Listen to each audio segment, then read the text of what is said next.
Святой Отец, я согрешила, и нет мне прощения за мои опрометчивые поступки. Говорят, в каждом живом существе есть темная сторона, которая иногда затмевает разум и разрушает светлое, что тоже живет внутри. Все наше существование скроено из противоречий. Свет и тьма борются в любом из нас, поочередно одолевая друг друга и никогда не побеждая до конца. Но кажется, темная часть моей души все-таки одержала верх. Души грешников обречены на страдания в чистилище после смерти. Но чистилище наступило для меня здесь, в этом мире. Нечто кошмарное расцветает во мне, словно превращая меня в чудовище. Я сама ненавижу себя за это.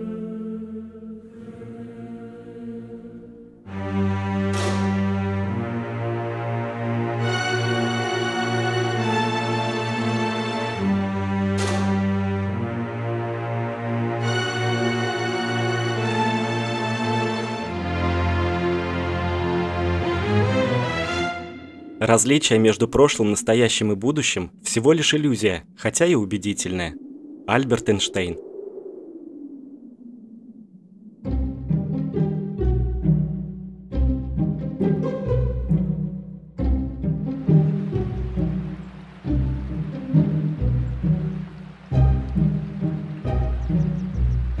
Сегодня Глиммербрук принимал гостей. Правда, погода не располагала к светским приемам. После страшного ливня, прошедшего ночью, настала оглушительная тишина.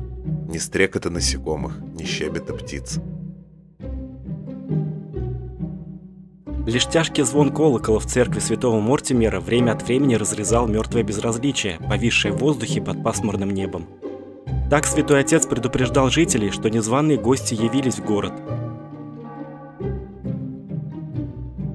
Ночью голодная толпа вышла из лесной чащи, а к утру собралась у старого особняка в ожидании. Арчибальд Бэрроуз появился в Глиммербруке ближе к полудню. Еще один нежданный гость. Он прибыл бы сюда и раньше, но поиски артефактов в пещерах Сулани и паломничество на склоны горы Камареби слишком уж затянулись. Он прошел по пустынным улицам, ощущая неуемную потустороннюю энергию, какая уже привела его сюда однажды, много-много лет назад. А вот и тот самый дом, возведенный на месте черного святилища леди Агнессой, о которой ходили пугающие слухи в XIX веке. Он, конечно, со временем обветшал, но все еще казался крепким. Чутье не обмануло Арчибальда. Здесь вновь открылись врата в преисподнюю, и от скрипа их петель, врезавшихся в мир, пробудились мертвые. Но для него они не были помехой.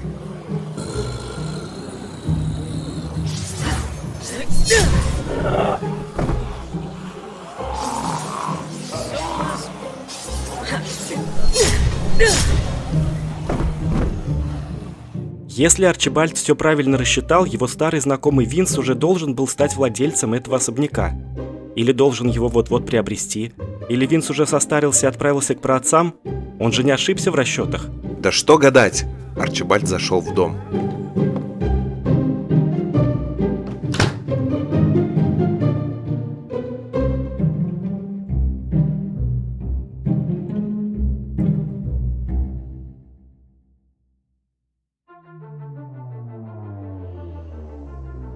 К вечеру домой вернулся и Винс в сопровождении Вивьены и Агаты. Приключения в Сильвадораде и дорога назад утомили путешественников. Но вернувшись, они наткнулись на толпу восставших мертвецов, окруживших дом. Нужно было срочно укрыться внутри.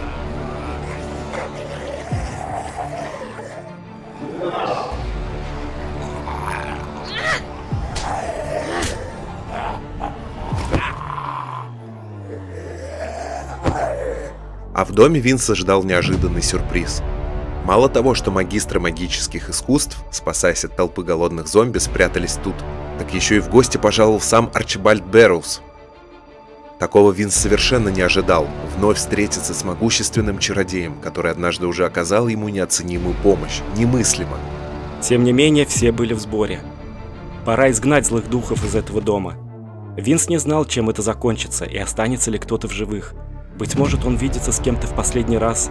Но ему всей душой хотелось верить в успех.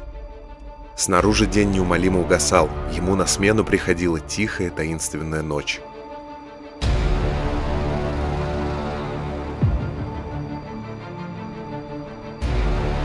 Они раздвинули мебель, расставили в гостиной все необходимое для проведения ритуала и зажгли свечи.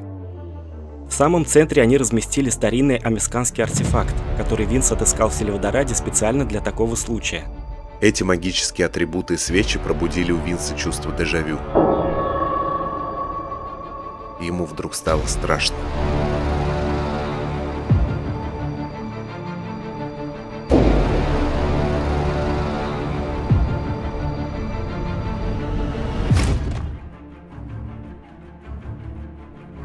Ух, ну мы прям на нервах. Друзья, всем привет. Всем привет, с вами Стас И Лёша. И наконец-то мы дошли до этого момента, и, как и Винс, тоже надеемся на успех. И тоже на нервах, да. Да, наступает тот самый момент, когда Винсу предстоит совершить ритуал изгнания злых духов из дома и навсегда распрощаться с леди Агнесой. Вообще, вроде бы, все это кажется несложным, реликвия уже найдена, а мы напомним, что это одна из тех реликвий Сильвадорады, с помощью которых древние амисканцы сдерживали демонов. Так вот, реликвия найдена, осталось просто всем разместиться за спиритическими столами, которые они уже расставили в комнате, и провести сеанс.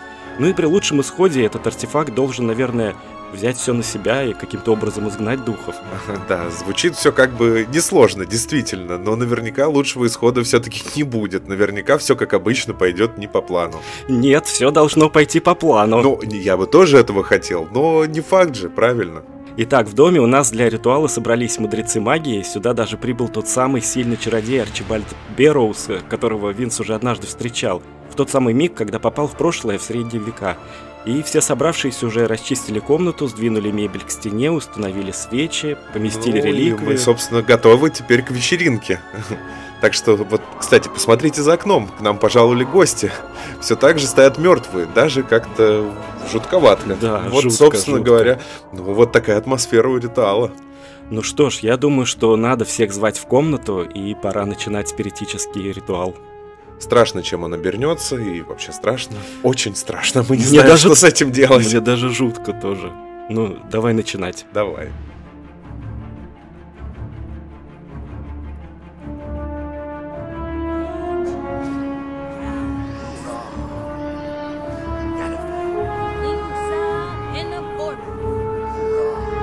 Все заняли свои места и приступили к ритуалу.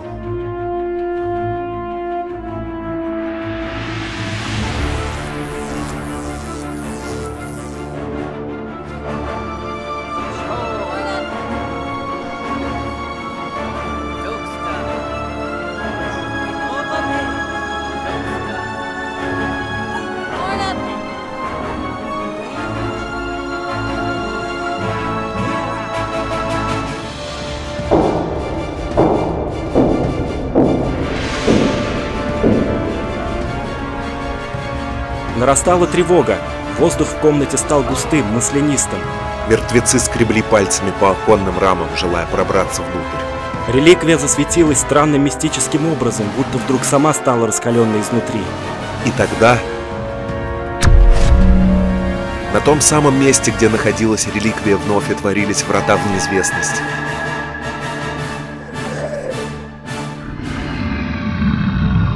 А Винс, закрыв глаза, внезапно провалился во тьму.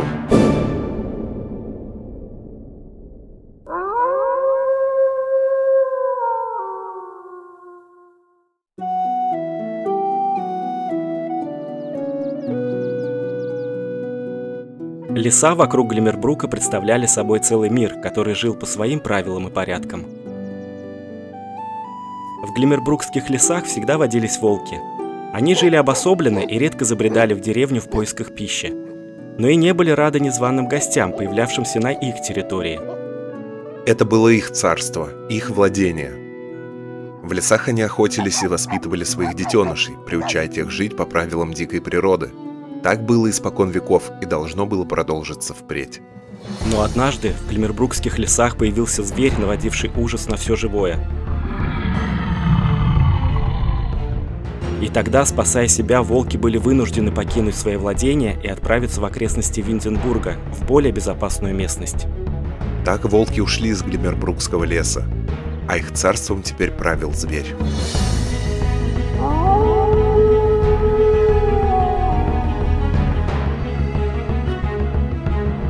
Люди в Глиммербрукской деревне перешептывались о погибших охотниках, случайно найденных в лесу. В последнее время количество жертв возросло. Раны, обнаруженные на телах, говорили лишь об одном – это зверь, крупный и могучий. Агнесса тоже слышала эти разговоры и уговаривала мужа, собравшегося на охоту, остаться дома. Какое-то внутреннее чутье подсказывало ей, что в лесах с мужем может что-то случиться. Возможно, это было и не чутье вовсе, ведь порой по вечерам она запиралась в своем рабочем подвале, где создавала отвары и зелья. А иногда заглядывала в самую глубь жидкости и даже различала там блуждающие тени каких-то видений. Эх, Агнесса, знала бы ты, что однажды тебе предстояло заглянуть куда глубже, в самое обиталище темных сил, а те с радостью утянут тебя за собой в пучину ужаса. Несмотря на тайные занятия алхимией, Агнесса старалась сохранить благочестивость в глазах жителей Глиммербрукской деревни и не поддаться дьявольским искушениям. Ранним утром она прибиралась в доме, стирала одежду, ухаживала за домашней скотиной и отправлялась на рынок, где продавала дары, щедро предоставленные вспаханной землей. По хозяйству ей помогали супруг и дочь, Лидия, которой вот-вот исполнилось 14 лет. Винс прекрасно знал ее историю. Знал, что Агнессе суждено превратиться в чудовище и навсегда потерять человечность. Но почему он вновь очутился у самых истоков этой истории? Неужели реликвия, которую он нашел в Сильвадораде, оказалась бессильной перед злом, царящим в доме? Или именно с ее помощью он снова попал в прошлое? Что он должен тут сделать? Что он должен понять? Какую деталь он упустил в прошлый раз? Как он попадет назад теперь? Да, Винс действительно оказался в средних веках. Когда Глиммербрук еще был деревней, в церкви святого Мортимера жили монахи, проклятого особняка не существовало, а Агнесса не попала под влияние темного владыки. И пока он терзал себя вопросами, из дома вышел мужчина, заметивший у ворот незнакомца. Он с опаской спросил, не требуется ли Винсу какая-нибудь помощь. Винс так растерялся и сказал первое, что пришло в голову. Он представился ревизором и, кажется, немного заплутал в этих краях, поэтому не может найти дорогу в Винденбург. Тогда мужчина смягчился и ответил, что он как раз собирался отправляться на охоту. Винсу повезло, ведь дорога в Винденбург пролегает через Глиммербрукский лес, так что им по пути, и он с радостью покажет Винсу направление. После этого он представился Генрихом Спенсером, и тогда Винс понял, кто это был. А был это муж Агнессы, о котором Винс знал лишь одно – ему суждено погибнуть на охоте.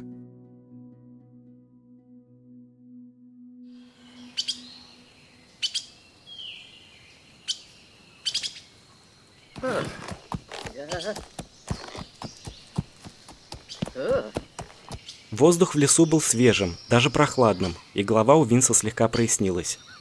Во время пути Генрих порой с удивлением поглядывал на его одежду, которая, наверное, выглядела несколько диковинно в этой эпохе. А Винс, ни разу не сидевший в седле, пытался управиться с лошадью. Пока они ехали, Генрих рассказывал, что в лесу стало опасно.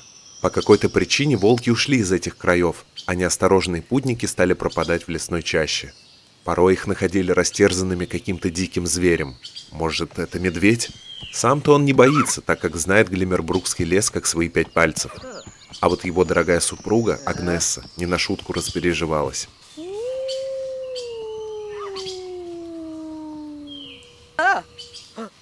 Винс корил себя за то, что не предупредил этого человека перед поездкой, ведь он заранее знал, чем она закончится. Да еще и сам ввязался в это. Хотя что он мог сказать? Неспроста же некие силы вновь отправили его сюда, значит, надо следовать их замыслу.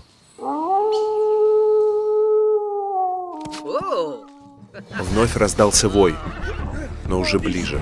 Что же это? Спутник Винса сказал же, что волки здесь больше не водятся.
Кажется, Винс смог ранить зверя, и тот скрылся в лесной чаще.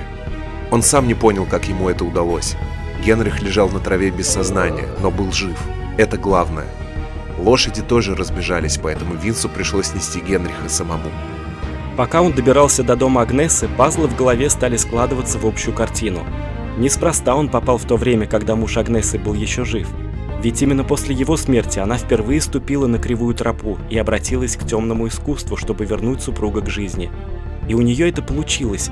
Правда, цена была слишком высока. Генрих уже не был прежним, а стал искаженным подобием человека. Именно тогда она заключила союз с темными силами, и те поселились внутри нее, ожидая подходящего момента, чтобы завладеть ею окончательно. Неужели Винс нарушил цепь событий, когда спас мужа Агнесы и не дал этому союзу свершиться? Неужели он изменил прошлое? Разве такое возможно? Дома Агнеса действовала быстро и решительно, как всегда. Она перевязала мужа раны и уложила его в кровать, а Винса отблагодарила доброй порцией свежего чая. За столом она рассказала, что умоляла Генриха не ездить на охоту, ведь в лесах объявился какой-то страшный зверь, но он ее не послушал. Винсу так непривычно было видеть Агнесу в такой обыденной обстановке, что он не мог вымолвить ни слова. Даже когда Агнеса предложила остаться переночевать в их доме. «Ехать одному через лес опасно», — сказала она, «а на утро в Винденбург отправится повозка. Правда, дорога займет больше времени, поскольку повозка поедет не через лес, а в объезд.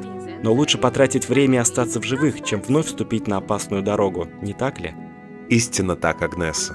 От опасной дороги лучше держаться в стороне. И вот как у нас получилось, Винс снова оказался в прошлом, но только на этот раз в более глубоком прошлом, до начала всех событий, которые превратили леди Агнесу в чудовище. Да и можно ли это теперь назвать прошлым, ведь ход истории абсолютно изменен. Ну, по крайней мере, очень-очень большие изменения, на мой взгляд, произошли. Теперь супруг леди Агнесы жив, и мне кажется, это очень важно, ведь она теперь, возможно, и не приступит к темным ритуалам, чтобы попытаться его оживить.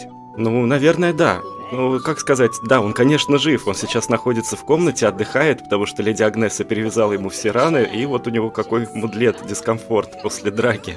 Ну, дискомфорт — это слабо сказано, потому что после такой битвы это очень-очень с натяжечкой, можно сказать, что дискомфорт. Ужас, его Винс оттуда еле живым вынес вообще из этого леса. Но мы решили также поуправлять семейством Спенсер. Это леди Агнеса Спенсер, ее муж Генрих Спенсер, и Лидия. Она как раз сейчас мимо проходила, здесь что-то делает по дому. Как можно было устоять от соблазна, да, и не поуправлять этой семьей? Ну, конечно. И Винсу в доме нужно сейчас немножко осмотреться. Леди Агнеса предложила ему остаться переночевать здесь, потому что конечно, он герой, он спаситель, ему некуда идти, а через лес, куда он там заявился, что ему надо идти, все-таки опасно, мы в этом убедились.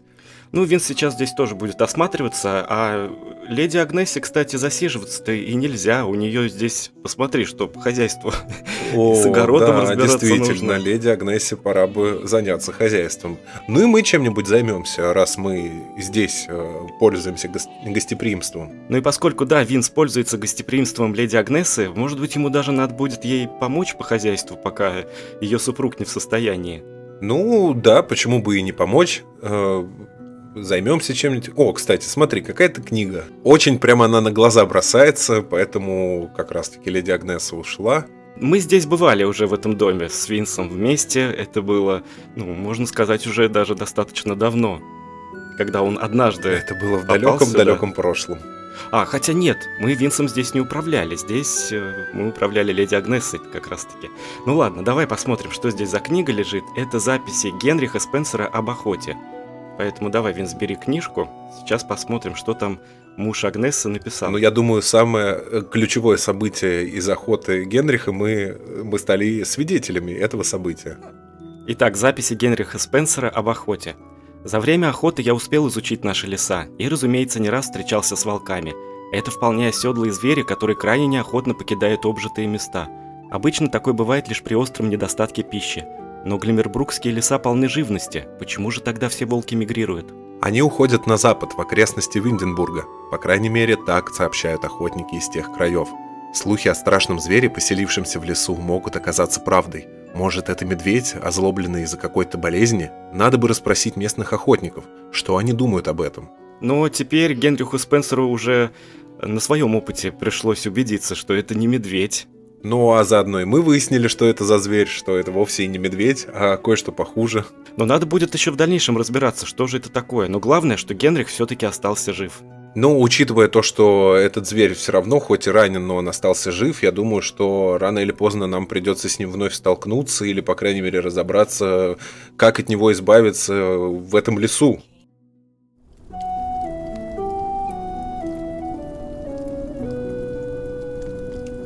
Пока Винс читал записи Генриха, к нему подошла Лидия. Она поблагодарила его за спасение отца и по секрету рассказала о недавнем происшествии. Сын миссис Марджери, с которой Агнесса обычно ездит в Эдинбург на рынок, на днях отправился в лес. Он не заходил в самую глубь, так бродил по окраине. Все было в порядке, но в какой-то момент птицы в кронах деревьев умолкли. Он увидел зайца, шмыгнувшего в кусты прямо у его ног, как будто тот спасался от кого-то. Настала тревожная тишина, и в этой тишине он услышал позади себя треск веток, словно кто-то огромный пробирался через кусты прямо к нему. Обернувшись, он увидел два горящих глаза, а потом большущий зверь бросился на него. Он еле-еле унес ноги оттуда, ему даже пришлось прыгнуть в реку с утеса, чтобы остаться в живых. Вернувшись домой, он рассказал всем, что в лесу обосновался оборотень, огромный и страшный. Но ему не поверили и подняли насмех. Это она виновата, ведь он пошел в лес, чтобы собрать букет лесных цветов для нее. Винс подумал, что подобные ситуации не редкость. Люди начинают верить в то, что раньше считали чепухой, лишь когда дело касается именно их.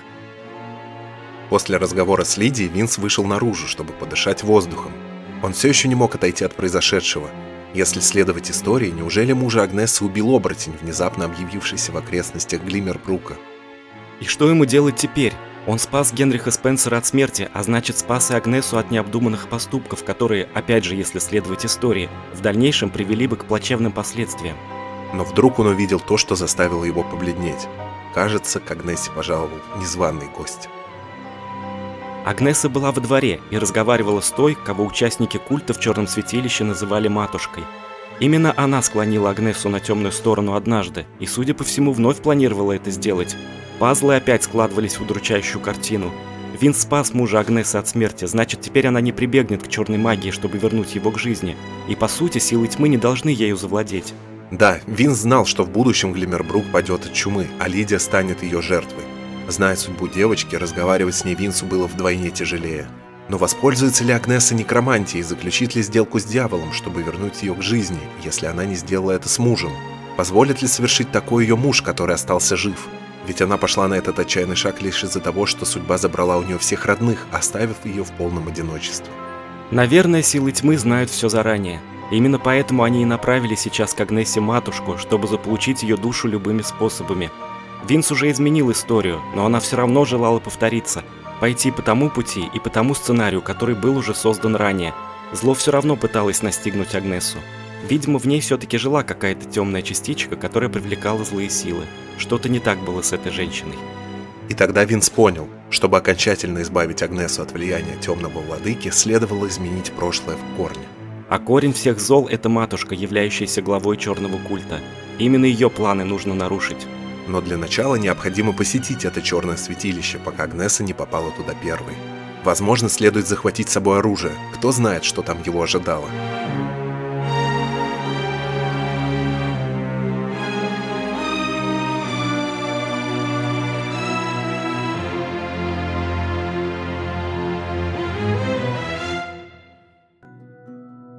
Ну что ж, прошлое действительно хочет повториться и пойти, как мы и сказали, по тому сценарию, который был уже создан заранее. Какое неугомонное зло. Какое неугомонное прошлое. Винсу даже стало страшно после того, как он здесь увидел матушку. Еще бы. Ее коварство не знает предела. Поэтому нам надо будет с ней как-то разобраться. Я не знаю, может быть, отговорить ее, сказать: матушка, не преследуй леди Агнессу. Ну, видимо, Винсу все-таки придется... ему нужно сходить по одному очень срочному делу. Вот как матушка его напугала. Видимо, Винсу все-таки придется посетить черное святилище и посмотреть, что же там делает матушка. Вот поэтому он так и испугался, потому что он понял уже, к чему все дело идет. Так, а мужу Агнесы уже стало получше, он проснулся и, в принципе, помогла ему Агнеса, залечила его раны. Все равно он, конечно, чувствует себя дискомфортно, но уже встал на ноги, что не может не радовать. Да, поэтому с ним все в порядке.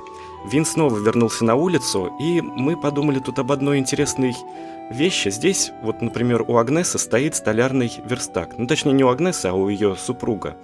И мы подумали, что, может быть, Винсу создать на этом столярном столе какие-нибудь деревянные фигурки в подарок и леди Агнессе, и ее дочери Лидии. И пусть эти фигурки, сделанные руками Винса, пришедшего из другой эпохи, они навсегда останутся здесь, в этом мире, в этой истории, и, может быть, тоже каким-то образом будут олицетворять вот изменения, которые Винс вносит в эту историю. Так сказать, мы оставим своими руками след в истории, и с надеждой, что будущее станет светлее и радостней.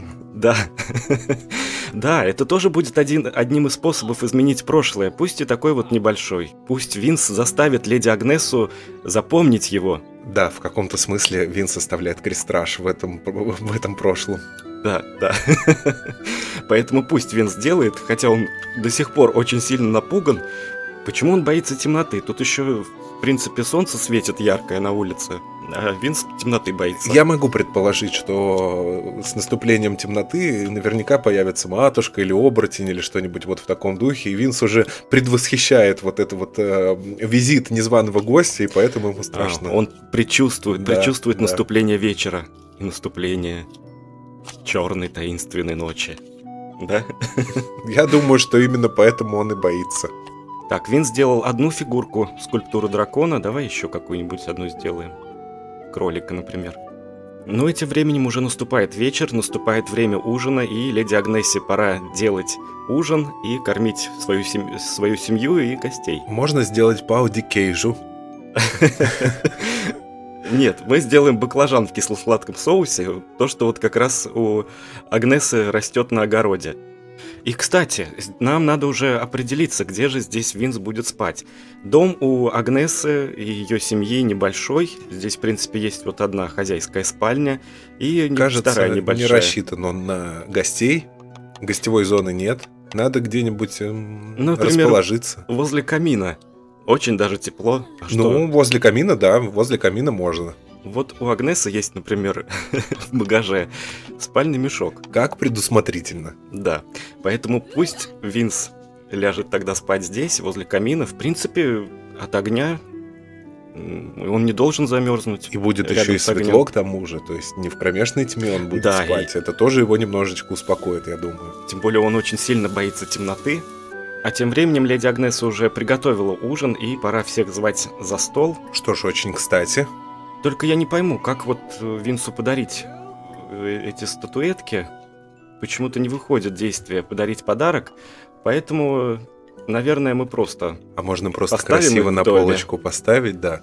Да. Рядом с постелью там Лидии. Ну вот, в комнате Лидии. Поставим сюда ей фигурку. Очень красиво, между прочим. Очень красиво. Пусть для нее это будет приятный сюрприз, когда она зайдет в свою комнату. А вот Агнессе, и сюда тогда как раз тоже поставим подарок Винса. Как хорошо, все сели за трапезу, все вместе, все живы и здоровы. Уже наступает прям такой глубокий вечер, почти 9 часов вечера. Скоро придется всем ложиться спать, и Винс ляжет возле камина. Но на самом деле Винсу желательно бы еще спуститься в подвал к леди Агнессе.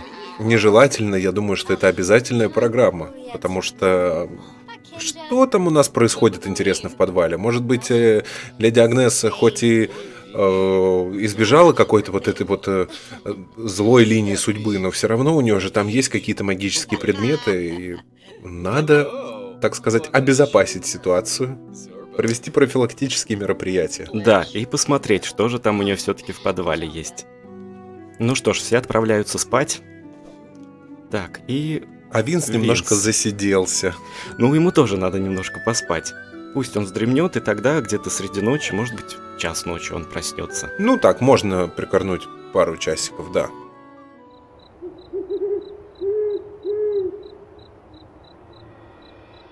Ну что ж, пора просыпаться. Сейчас поздняя ночь. И смотри-ка, как хорошо, Винс счастливый.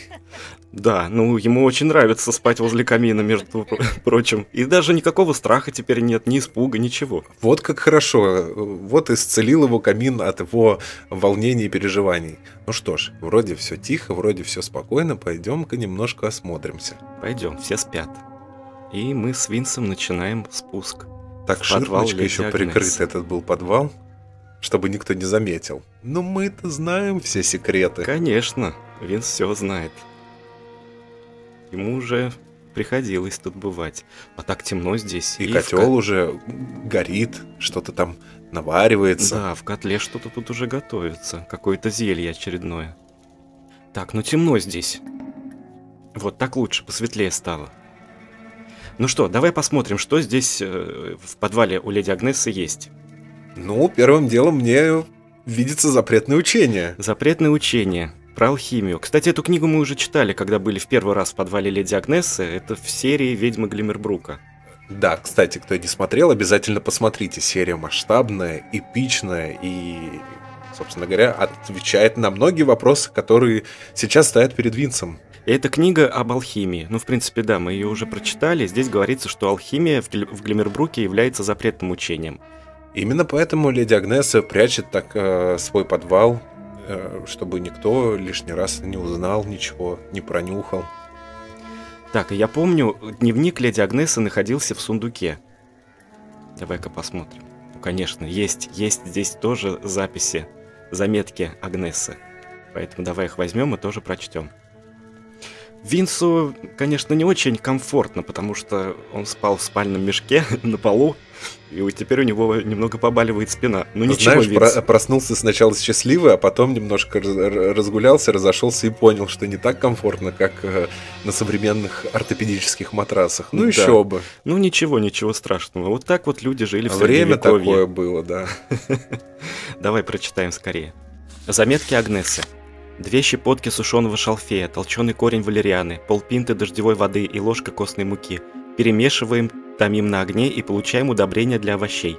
Однажды Марджери спросила, почему мои помидоры такие сочные, а тыквы не помещаются в ведро. Быть может, на моем участке какая-то особая земля? Я тогда ответила ей, что для удобрения земли использую коровий навоз. Она поверила и пока выскребала этот ингредиент из своего хлева, упала и вся измазалась. Я не смогла сдержать смех. Но сказать, что готовлю в подвале зелье, я не могу. И настрого велела дочери молчать. Моя дорогая Лидия, как же быстро она выросла. Уже почти девушка, статная, цветущая.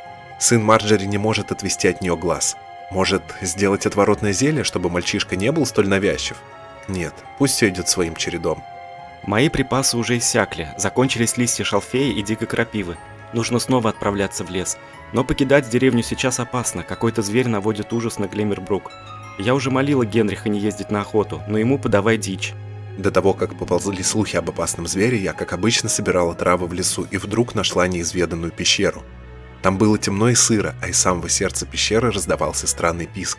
Я набрела на логово летучих мышей, которые, судя по описанию моего старого фолианта, назывались Desmodus rotundus. Их крылья использовались для особых снадобий, приготовление которых граничило с черной магией. Я не готова связываться с черной магией. Может быть, однажды? Сегодня у нашего дома появился неизвестный господин. Нечто в его глазах меня насторожило, словно я уже встречал его взгляд и не один раз. Он представился ревизором и попросил Генриха показать дорогу до Винденбурга. Разумеется, мой благоверный со всем своим рвением отправился ему помогать. Ему лишь дай повод почесать языком и выставить себя в достойном свете. Они отправились в лес, а я теперь не могу найти себе места от переживаний. Ну что ж, мы узнали одну очень важную вещь, что Агнесса переживает из-за этого зверя, а, соответственно, не она превращается в этого зверя, и не она его... это хотя бы радует, да. И не она его вывела в своей вот этой лаборатории алхимической, и понятия не имеет, что с ним делать и как, переживает, волнуется. Но, тем не менее, на пещеру, где обитали летучие мыши-вампиры, она уже наткнулась и уже собрала этот ингредиент для себя. Значит, он у нее уже есть в наличии, и... В принципе, она могла бы к нему прибегнуть, если бы Винс не спас ее мужа. Ну, знаешь, я так понимаю, что был бы ингредиент, всегда найдется желание испробовать его в приготовлении и что-нибудь сделать. Я думаю, вот это вот варево Винсу надо испортить. каким-то образом и сварить что-нибудь здесь, в этом котле. Вот надо опорожнить, чтобы у леди Агнессы вот не было никакого желания. Знаешь, так сказать, демотивировать ее, да, чтобы она посмотрела такая: эх, вот незадача, не получилось у меня, ладно, все бросаю. Вот Винс сейчас ей чили приготовит здесь. О, вот это будет хорошее зелье. После такого, я думаю, леди Агнесса ни за что не подступится вновь к котлу. И не захочет, да, к нему даже подходить. Представляешь, просто целый чан чили. Это же ужас просто, куда его потом девать? Вот интересно, когда Винс утром отправится дальше в своих странствиях, леди Агнесса такая зайдет в подвал, увидит целый чан чили. Что она подумает? Подумает ли она на Винса? Вероятно, вероятно. Но Винс в конце концов преподнес ей фигурку дракона. Мне кажется, он полностью себя реабилитировал. Ну что ж, блюдо готово. Отменный получился соус чили. Мне кажется, это лучше любого алхимического зелья. Тем более с какими-то там кусочками летучих мышей.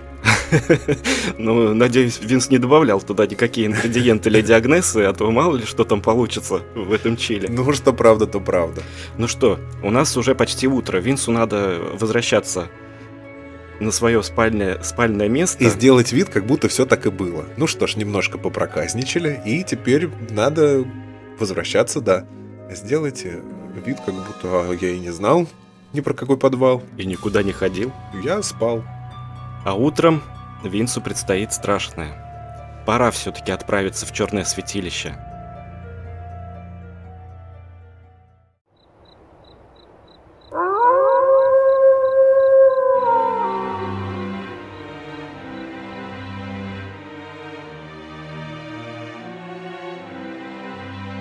Уже наступило утро, и мы с Винсом сразу, чтобы не откладывать, отправились в черное святилище. Но посмотри, какое живописное местечко. Все-таки как зло умеет маскироваться, да? Красивые деревья, кустарники, такое аккуратное здание. А разве может промелькнуть мысль, что здесь творится нечто злое и опасное? Именно в это место в будущем должна попасть леди Агнесса после того, как в Глиммербруке произойдут определенные изменения, и по истории, как в истории было, когда она лишится дочери, вот сюда она как раз-таки и попадет. Как помните, она сидела, и мимо проходил некто и бросил записку, по которой леди Агнесса смогла узнать, куда ей надо обратиться и куда пойти. Поэтому Винс, опережая Агнессу, первым сюда прибыл. Ну что, заходим? Заходим. Утром не так страшно. Никакого плана, в принципе, у Винса нет. Импровизация, да и только. Да, что он здесь будет делать, что он здесь будет искать, пока не ясно. И где, будет ли здесь матушка, пока тоже неизвестно. Ну, в целом, любой наш план, это всегда был отчасти импровизация, потому что всегда что-то шло не по плану. А здесь, поскольку утро, возможно, ничто нас плохое не настигнет. Ну, давай осматриваться. Вот, в принципе, тот самый алтарь, где матушка проводила свои ритуалы, может быть, там речь какую-то говорила перед своими слушателями. Да, и где вот на этом самом месте Агнесса, собственно, вступила в ряды вот этого темного культа. Второй этаж тоже пустой достаточно. Да балкон только тут. Да, просто балкон, чтобы там смотреть вниз. Винса заинтересует вот это, да? Ой, ну, как обычно, опять приходится спускаться в подземелье. А знаешь, они никогда не сулят чего-то позитивного и хорошего. Каждый раз, когда мы спускаемся в подвал, постоянно нас там ждет что-то злое и опасное, да. Ну, вот Винс спускается. Так, ну тут никого нет. Это уже радует. Ну вот у дальней стены что-то расположено. Давай-ка посмотрим.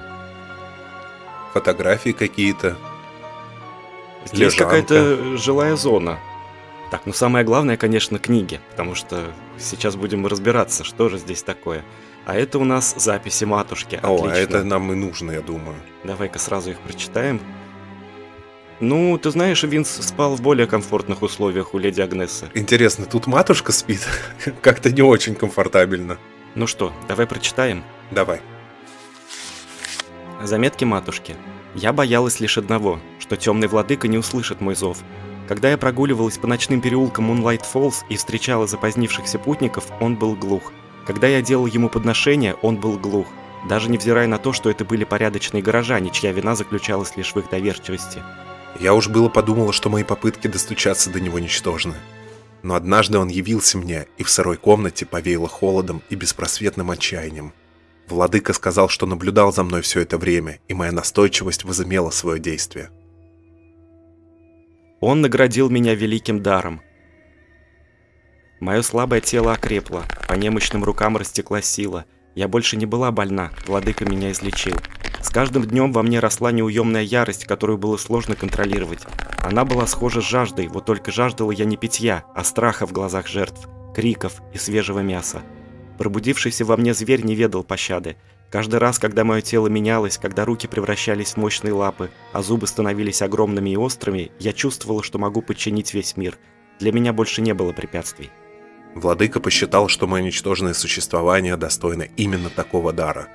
Но и я должна была сделать для него кое-что в ответ, переманить на его сторону столько душ, чтобы можно было создать целое войско тьмы. Так я оказалась в Глиммербруке. Это тихое неприметное место подходило как нельзя лучше для моего плана. Именно тут, в забытом смотрящем месте, люди наиболее подвержены искушениям. А еще их никто не хватится, да. Брошенный храм у подножия холмов стал мне домом. Темные ритуалы, которые я тут проводила, взывая к владыке, открыли врата в его обиталище. Хотя врата — неправильное слово. Они больше походили на голодную пасть, готовую пожирать беспечные души.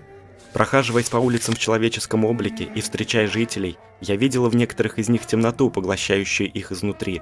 Я отмечала тех, кто был достоин стать звеном в будущем войске, и охотилась в лесах на тех, кто был лишен такой привилегии. Однажды число последователей владыки разрастется, и это место будут именовать Черным святилищем. После прочтения ужасов, изложенных на страницах, Винс взглянул на это подвальное помещение под другим углом. Следы когтей на стене, поцарапанные картины, луноцвет, растущий во мраке. По преданиям, этот окутанный тайный цветок привлекает тех, кто получил страшное проклятие и выпустил наружу своего внутреннего зверя. Почему Винс раньше не придал значения этой обстановке? Вдруг он заметил во мраке движение. Приглядевшись к очертаниям огромного силуэта, заметив страшные, горящие яростью глаза и пасть, полную острых клыков, Винс понял, перед ним то самое чудовище, что напало на мужа леди Агнессы в лесу. Теперь оно было здесь, в этом сыром подвале, и Винс не имел иного выбора, кроме как вступить в борьбу.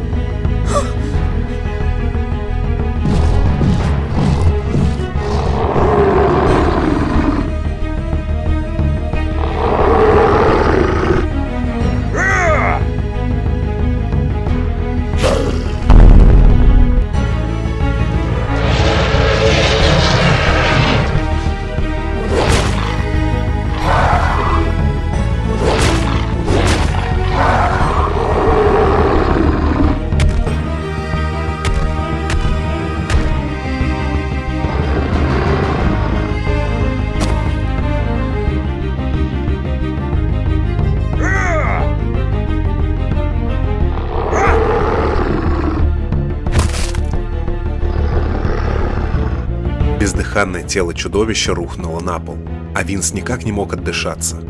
Он не мог поверить своим глазам. Перед ним был огромный волк, тот самый зверь, что погрузил Глиммербрук в кошмар. Сколько невинных жизней он загубил, в сколькие души он посеял семена страха и ужаса. И вдруг тело существа стало меняться.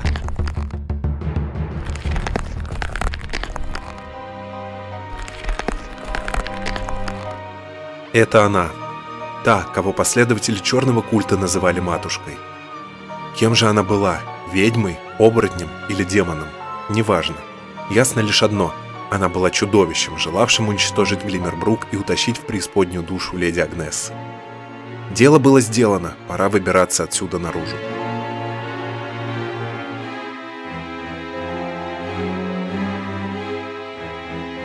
Это было какое-то безумие. На самом деле, я, когда смотрел, я думал, что Винс все-таки проиграет, потому что оборотень настолько был огромный, настолько клыкастый. Даже мы переживали за Винса в этот момент, когда была битва. И вот как оказалось, что все-таки этим оборотнем была та самая матушка, глава черного культа, куда леди Агнесса, по другой ее истории, должна была попасть. А вот и Винс даже стал счастлив, что победил. Да, после этого. Я тоже на самом деле счастлив и прекрасно его понимаю. И хочется сказать, что все-таки как в воду глядели, да, взяли с собой оружие. Ну слушай, Винс, получается, кардинально уже изменил историю. Знаешь, мне кажется, что Винс не только кардинально изменил историю, но и изменил и самого себя. Вспомни бы в первых сериях. Но он был такой весь, такой аристократ, боялся пауков, крыс. А сейчас в настоящую битву вступает с оборотнями и вообще чего только не творит. Но пора выбираться уже отсюда. Давно пора. Пойдем, наконец-то, оставим оборотня там. Оставим прошлое в прошлом. Да. Итак, и Винс выбирается из подвала, но выбирается уже вовсе не в черном святилище. Он находится на кладбище. На кладбище. Так, и здесь даже уже какая-то посетительница стоит. Обрати внимание, в каких одеяниях посетительница. Наверное, мы в каком-то тоже далеком прошлом. Это как и в прошлый раз, когда Винс тоже очутился в прошлом, да, узнал историю леди Агнесы, а потом произошел скачок во времени. И, видимо, сейчас то же самое. Но хотя бы сейчас на улице солнечно. Ну и в какое бы время мы ни попали, радует, что вокруг нас не обступили зомби и всякие вампиры. Давай смотреть. Так, церковь стоит на месте. И здесь стоит также и уже тот самый дом. Поэтому с Винсом мы тогда пойдем к этому дому. Не просто ж так он здесь оказался. Да, давай посмотрим, что в этом доме. Представляешь, там сейчас леди Агнеса? Представляю. И да, и что тогда будет? Что у Винса все, что он проделал, было напрасно? Ну, кстати, а действительно, вдруг там, правда, сейчас леди Агнес и еще и мало ли того, она нас помнит. Представляешь, мы сейчас зайдем, и она нас с распростертыми объятиями встретит. Вот будет весело, конечно. Но сейчас посмотрим. Винс уже подходит к дому. Ну, выглядит он, стоит сказать, все равно мрачным. Такой прям темный дом.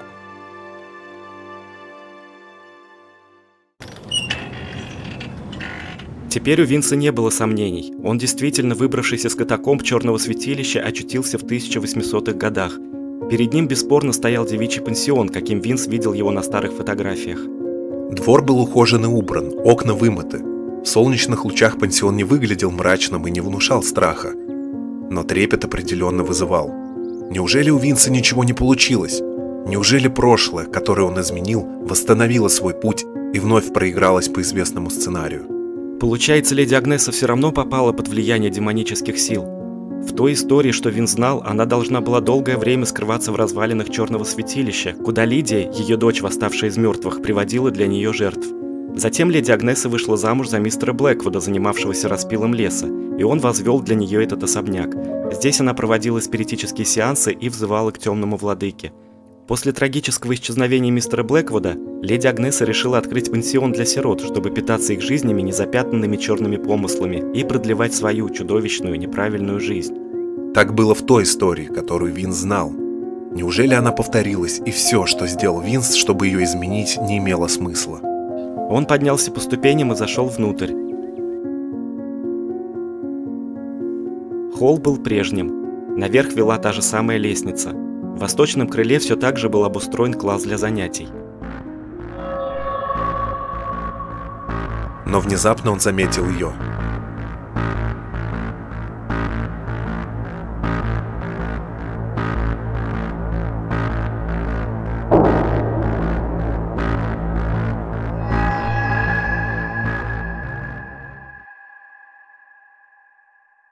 У Винса даже подкосились ноги.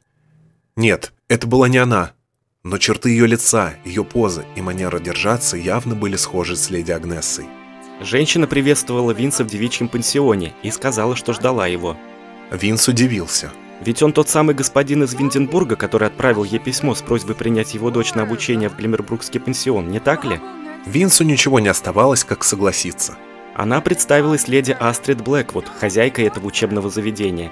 И пока они разговаривали, даже провела для Винса небольшую экскурсию. Пансион этот был основан в далеком XVI веке одной благородной дамой, которая посвятила свою жизнь помощи неимущим семьям. А вот, кстати, ее портрет. Он висит здесь с самого основания учебного заведения, чтобы девочки знали, кому они обязаны своей удачей жить и обучаться тут. Как известно, в XVI веке Глиммербрук подкосила чума. Скотина погибла. Измученная земля отказывалась давать урожай.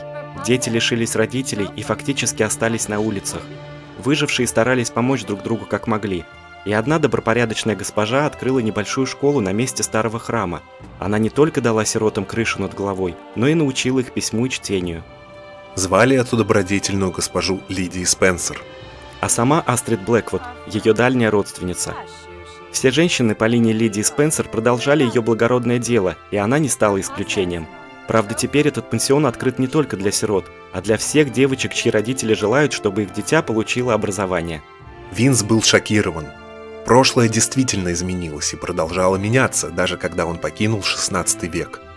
Именно он запустил цепь событий, которая привела к настоящей действительности. Глобальные события предотвратить он, конечно, не мог. Глиммербрук все равно пал под натиском страшного недуга, но то, что он сумел спасти Агнесу от темного владыки, это не могло не внушать радости. Интересно, как сложилась ее жизнь? Леди Астрид рассказала, что основательницу пансиона, Лидию Спенсер, похоронили здесь же, на территории учебного заведения. Она ушла из мира в почтенном возрасте и в окружении своих сирот, которых любила. Девочки до сих пор заботятся о ее могиле, приносят цветы, убирают траву. Таким образом, она учит их, что нужно уважать того, кто дал им возможность стать достойными членами общества, пусть этот человек давно почил. Также леди Астрид предложила Винсу осмотреться в пансионе перед тем, как устроить сюда своего ребенка, оценить условия, в которых живут девочки, а затем принять окончательное решение.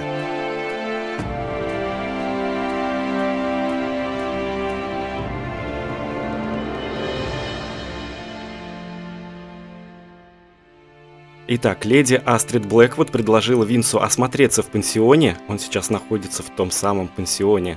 И, кстати, сверху слышны детские голоса. Ну что ж, давай воспользуемся предложением леди Астрид и пойдем посмотрим, да? Да, посмотрим, что вообще здесь да как. И проверим, есть ли комната наказаний здесь. Это надо подниматься на чердак. И есть ли там на чердаке то самое место, где леди Агнеса проводила свои страшные ритуалы. Вот помнишь, да, тот круг? Конечно, вот и предлагаю обязательно туда сходить и посмотреть. А вообще, вот я так дом смотрю, и, знаешь, у меня не возникает теперь уже какого-то такого неприятного ощущения, как будто бы если Винс в будущем снова приобретет этот особняк, я не знаю, вернется ли он в будущее уже нормально или нет, как это все будет. Я тоже не знаю вообще, что будет с будущим, когда, если Винс все-таки вернется туда, если у него получится это сделать, что будет с будущим, раз он уже изменил часть истории. Да, и вот как раз-таки, если он все-таки приобретет особняк, если он вообще сам появится в будущем, Винс, да, мало ли его куда забросит еще временная петля. Смотри, они все живые. Смотри, да, тут эти девочки все. И даже Элиза Стюарт. В будущем Стюарт. Сейчас она Элиза Уизерби. Она здесь живет в этом пансионе, учится. И все те самые девочки тоже здесь. А посмотри, они же просто болтают и радуются. И... Слушай, представляешь, как вообще, надо же. А стоило всего лишь победить эту матушку. Но мы продолжим осматриваться в доме. И здесь в библиотеке лежит книга, которая называется «Старый дневник Лидии Спенсер». Очень мне хочется прочитать. Что да, же там обязательно нужно прочитать. Как сложилась ее жизнь, как сложилась ее судьба после того, как Винс изменил истории, и что стало, в принципе, с леди Агнессой. Старый дневник Лидии Спенсер. К сожалению, для Глиммербрука наступили тяжкие времена. В двери наших домов постучал страшный недуг, это была чума. Я не могла поверить собственным глазам, глядя на то, как наш светлый и приветливый край становится угрюмым, пустынным и покинутым. Как мрачный жнец, болезнь прошлась по улицам Глиммербрука, занося смертельную косу над головами жителей. Мой отец, увы, попал под ее горячую руку. Мама не смогла его выходить, не помогли даже ее отвары и снадобья, и в одну из безрадостных ночей он тихо ушел. Признаться, отец всегда ходил по тонкому льду. Однажды, когда в лесах Глиммербрука поселился зверь, утаскивавший путников в чащобу, отец продолжал охотиться. А когда недуг стал забирать жителей одного за другим, он помогал нуждающимся, колол дрова, носил воду из реки, растапливал печь. Отец словно бросал вызов смерти. Странно, однажды его спас от гибели в лесу необычный человек, появившийся у нашего дома. Я до сих пор храню фигурку зайца, сделанную им из дерева, как напоминание того, что люди способны на добро. Но в этот раз отца спасти никто не смог. После похорон я заметила, что мама стала молчалива. Она словно раздумывала над чем-то и долгое время проводила в своем подвале, изучая книги и смешивая травы. Затем она призналась мне, что может вернуть отца из загробного мира. Ее глаза горели. Она точно не знала, сработает ли заклинание из книг, но желала попробовать. Я испугалась. Она собиралась нарушить естественный ход времени, обмануть смерть, пренебречь всем человеческим, что было в ней. Я строго запретила это делать, и мы сильно повздорили. Уже спустя годы она сказала, что я была права. У мамы всегда был некий внутренний стержень, заставлявший ее идти наперекор всему, что не укладывалось в ее планы. Вот и тогда она поддалась горю и захотела поквитаться силами, с которыми нельзя вступать в схватку. Она бы проиграла. Хорошо, что она это поняла. Затем Глиммербрук стал понемногу вставать на ноги. Люди помогали ближним. Я тоже решила сделать свой вклад и открыла небольшой приют для сирот. Мне позволили занять брошенное здание, где когда-то был храм. Оно давно стояло запертым, с тех самых пор, когда в его подвале обнаружили тело женщины, организовавшей под самым носом глиммербрукцев некий черный культ. Поначалу то был просто детский приют, потом я начала учить детей грамоте, и это место стало школой. Городской наместник поддержал мою идею и выделил небольшой капитал на развитие. Я закупила в Инденбурге бумагу, перья и книги. Так в Глиммербруке появилась первая школа.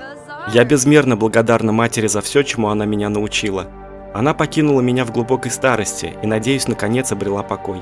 Я чувствую теплоту, когда думаю о том, что они встретились с отцом в другом мире, и теперь никто и никогда их не разлучит. Вау, ну как тебе эта история?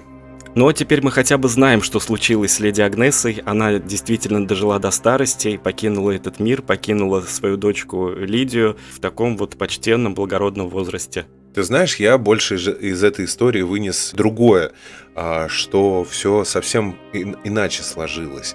И даже был момент, когда Агнеса снова хотела прибегнуть к темной магии, но Лидия ей запретила. Да. И это тоже вот, настолько тонкий момент. Хорошо, что Лидия тогда, не знаю, вступилась за добро, за правильный порядок вещей. Ну, начнем с того, что когда в Глиммербрук пришла болезнь, все-таки заболела не Лидия, а заболел ее отец. Отец, которого однажды уже Винс спас. Именно так и начала меняться история. Лидия осталась в живых, и именно она запретила Агнессе вступать вот в схватку с силами. Я вот только теперь не знаю, что называть альтернативной историей, а что реальной. Ведь кажется, что то, с чем мы столкнулись, и то, что мы сейчас наблюдаем, это все-таки две реальные истории, хоть и абсолютно противоположные. И в той истории, в которой мы были раньше, Лидия была нам буквально настоящим врагом, а здесь она, наоборот, была против и основала вот этот пансионат, школу, первую школу в Глиммербруке. Ну, это круто, честно говоря. И сейчас мы посетили и еще походим, посмотрим на этот пансион, но тут абсолютно другая атмосфера. Так, детские голоса стихли. Дети куда-то здесь разбрелись. Давай посмотрим, что в сундуках здесь находится. Здесь лежит дневник Элизы Уизерби, той самой девочки, чьи части дневника Винс также находил в своем доме, как только его приобрел, и как только туда приехал. Да и которую мы сейчас видели. Да, и давай прочитаем, что же в этой реальности написала Элиза Уизерби. Дневник Элизы Уизерби, 1890 год. Меня зовут Элиза. Я ученица пансиона леди Астрид, и это моя первая запись. Наш учебный год начался с весны, когда все вокруг только-только начало просыпаться. Нас здесь 5, включая мою подругу Еву. Как хорошо иметь верного друга в эти нелегкие времена взросления. Воспитательница леди Астрид к нам очень добра, даже когда журит нас на занятиях. Она сказала, что мои буквы похожи на свиней, такие же грязные, заляпанные чернилами, а у Евы в голове гуляет ветер, как по Парижской площади Согласия. Мы все дружно рассмеялись. Теперь я постоянно повторяю эту фразу Еве. Здесь так спокойно, а на душе радостно. Особенно мне нравится утро, когда с кухни пахнет свежими булочками, которые печет леди Астрид на завтрак. После завтрака мы обычно посещаем могилу Лидии Спенсер и почитаем ее минутой молчания. Леди Астрид говорит, что так нужно. Потом мы идем учиться. Ненавижу чистописание. Ну что ж, и даже по дневнику Элизы Уизерби видно, как здесь действительно все изменилось. В принципе, он начинается точно так же, как и первая часть дневника, которую Винс только нашел. Да, особенно я помню фразу про грязные, заляпанные чернилами буквы, которые похожи на свиней. Кажется, Элиза именно так и описывала один из своих первых дней. Да, так и сказала ей леди Агнесса. Да, но только посмотри, это совсем в другом контексте, и Элиза вместе со своей подругой Евой рассмеялись и теперь даже шутят по этому поводу. Ну что ж, Винс поднимается на чердак. И на чердаке, где находился вот этот вот круг для ритуалов, здесь ничего нет. Зато какое-то пятно. Как будто все-таки дом... Как будто что-то было. Или могло бы быть, да. Действительно, как будто дом правда помнит. Комната наказаний, по идее, должна находиться вот здесь. Ну, стула я здесь не вижу. Вижу только как маленькая смотровая башенка, что ли. Ну, в принципе, это чердачное помещение. Здесь никаких вещей больше нет. Но здесь также находится комната. Наверное, это комната леди Астрид. И, в принципе, здесь тоже лежит книга. Записи. Да, записи ее давай посмотрим тоже. Слушай, ну вообще так интересно, да?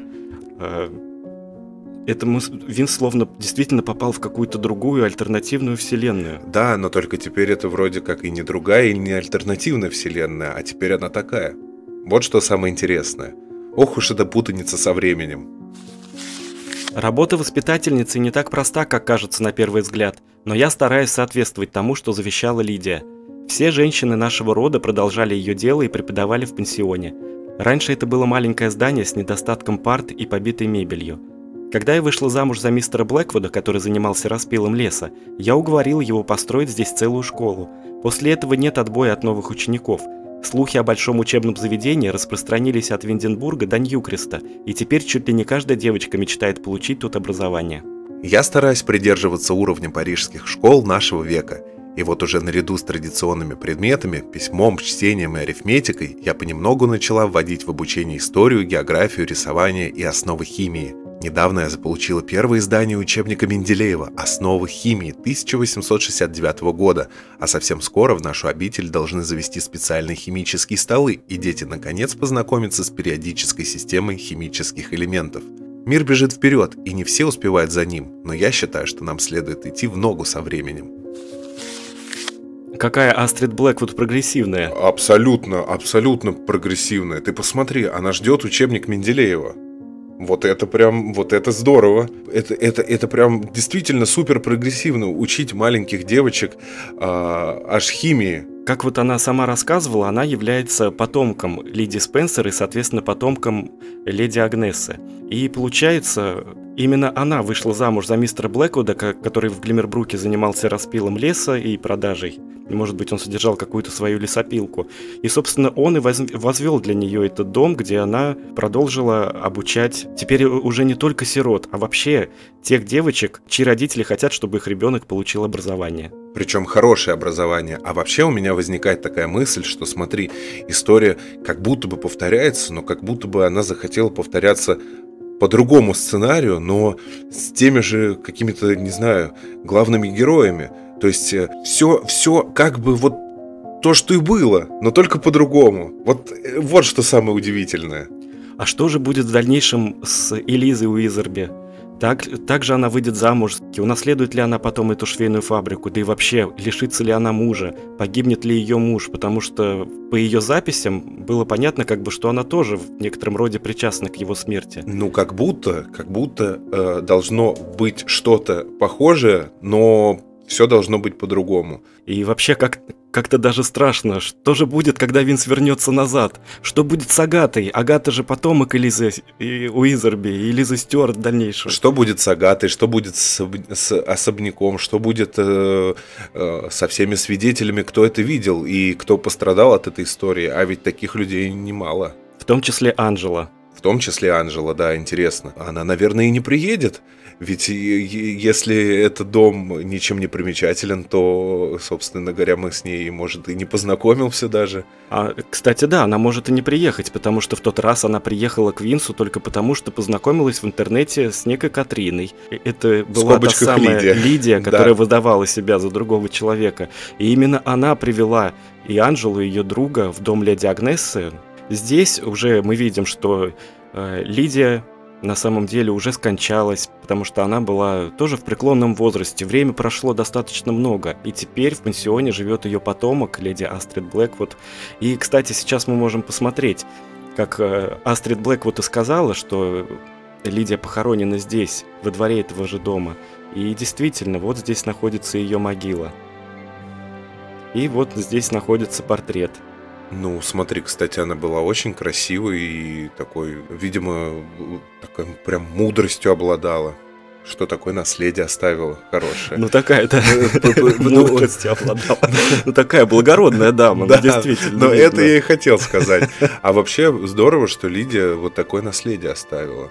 Пока Вин спускается вниз, я хотел еще показать кое-что важное. Сегодня в Глиммербруке отмечается свадьба, между прочим. Что за торжество? Может, нас позовут? Может, заглянем, как происходит свадьба в 1890-м? Интересно было бы посмотреть. Может быть, и заглянем. Внизу Винс обнаружил свежую газету и решил прочесть последние новости Глиммербрука. В газете говорилось о ярмарке, запланированной на конец месяца, и пожертвованиях, которые принимает пансион воспитанниц леди Астрид. А в самом низу была любопытная заметка. Оказалось, что сегодня Глиммербрук отмечал важное событие. Леди Темперанция выходила замуж за предпринимателя Клода Рене дю Плантье Гидри. Темперанция была известна в светском кругу как воспитанная и начитанная леди, которая всегда найдет тему для любой беседы. Клод Гидри держал постоялый двор и занимался в Глиммербруке продажей породистых скакунов. Свадьба должна была пройти в церкви святого Мортимера сегодня. Винс подумал, что стоит поблагодарить леди Астрид за возможность осмотреть пансион, и пора навестить старых друзей.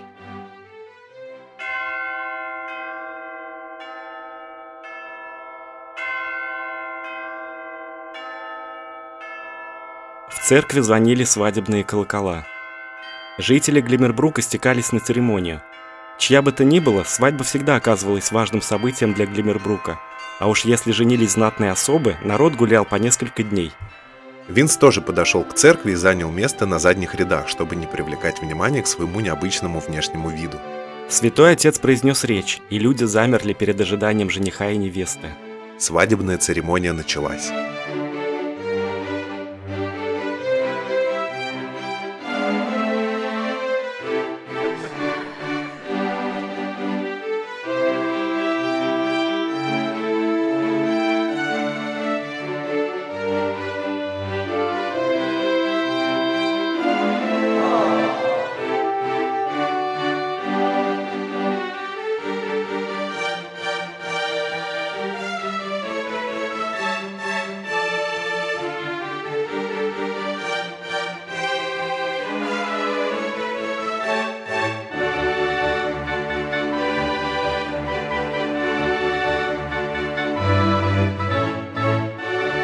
Винс радовался за своего друга. Он не знал Гидри при жизни, но все равно был безмерно благодарен ему за то, что тот сделал для него после смерти. Теперь Винс надеялся, что Гидри и Темперанция проживут долгую и счастливую жизнь. Больше ему тут делать было нечего. Все сложилось как нельзя удачно. Но сейчас нужно было каким-то образом отыскать дорогу назад, в свое время. Винс решил незаметно выскользнуть из церкви, а когда открывал дверь, его ослепила яркая вспышка света. Внезапно он оказался в каком-то необычном месте. Вокруг не было ничего, лишь слепая пустота. Это словно некое пространство между мирами, куда попадают души перед тем, как отправиться в загробное царство или вернуться к жизни. Вот о чем подумал Винс в эту секунду, хотя времени тут наверняка не существовало. Вдруг он понял, что находится здесь не один. Рядом была Агата, и она смотрела на Винса таким взглядом, словно совершила некое открытие и обрела какое-то тайное знание. Агата сказала, что у него все получилось. В его доме больше нет призраков. Они наконец стали свободны и отправились туда, где их ждали, благодаря Винсу. Но вот в чем дело. Винс изменил историю. Не в мировом масштабе, конечно, но для определенных людей, в том числе и для ее прапрабабушки Элизы Стюарт. Поэтому, когда Винс вернется назад, ее, Агаты, в его мире может не быть. Кто знает, как в дальнейшем сложилась судьба Элизы. Вполне возможно, что Агата вообще не родилась. Но все же она рада, что познакомилась и подружилась с Винсом. Вместе у них было достаточно интересных историй, достойных того, чтобы их помнить. Она будет помнить, где бы она ни находилась. Вдруг в один прекрасный миг они встретятся вновь в каком-нибудь параллельном мире. Ведь порой реальность настолько тонка, что сливается с другим миром, который обычно незрим. Уж Винсу ли об этом не знать?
Винс услышал голос. Винс, возвращайся! Возвращайся! Затем все пространство заполнилось ярким белым светом, от которого пришлось закрыть глаза.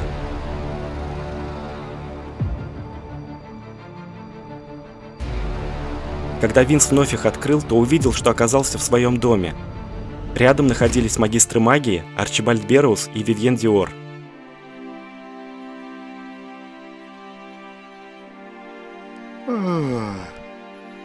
Вивьен порадовалась, что он наконец-то пришел в себя.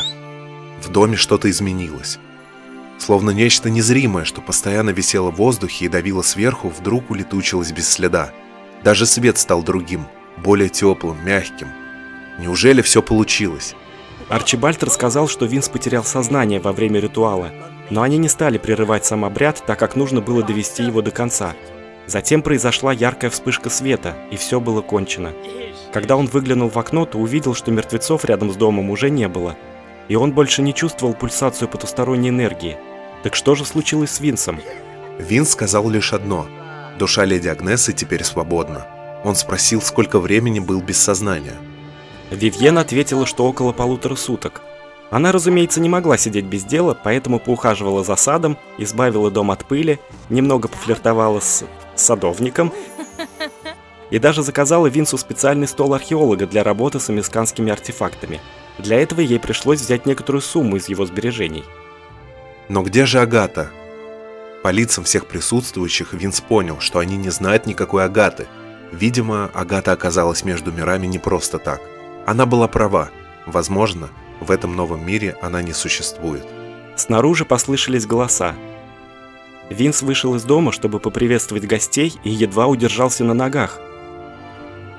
Перед ним стояла Анжела, такая, какой была прежде до того, как очутилась в этом страшном доме. А рядом с ней был тот самый парень, что погиб тут от рук леди Агнесы.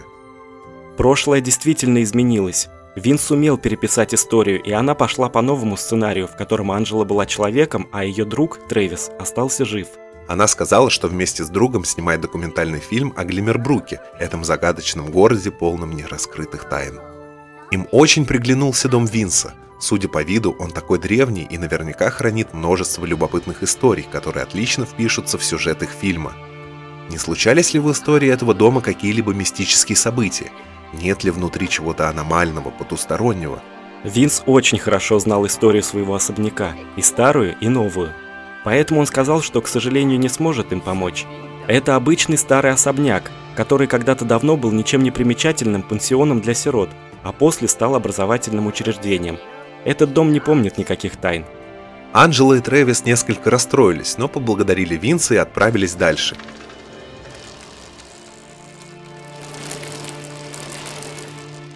Перед ними лежал весь мир.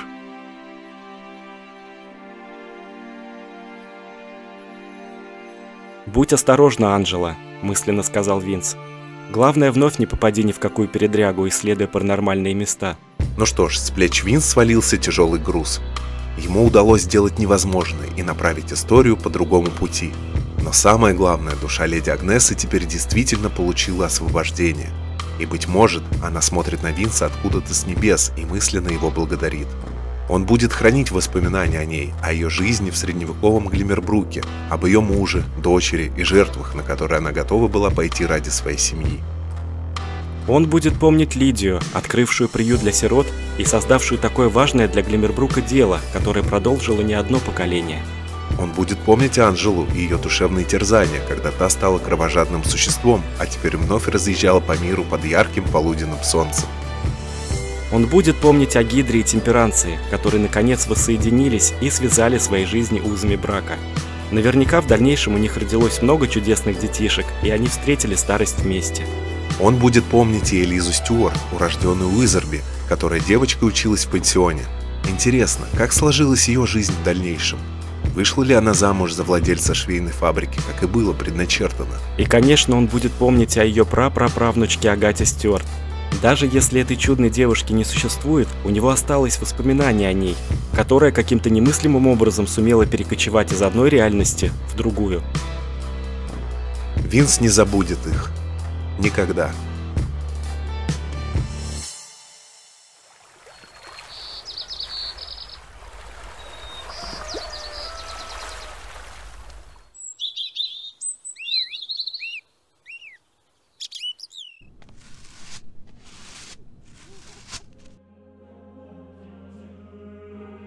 Однажды я чуть не поддалась дьявольскому искушению, но вовремя себя остановила.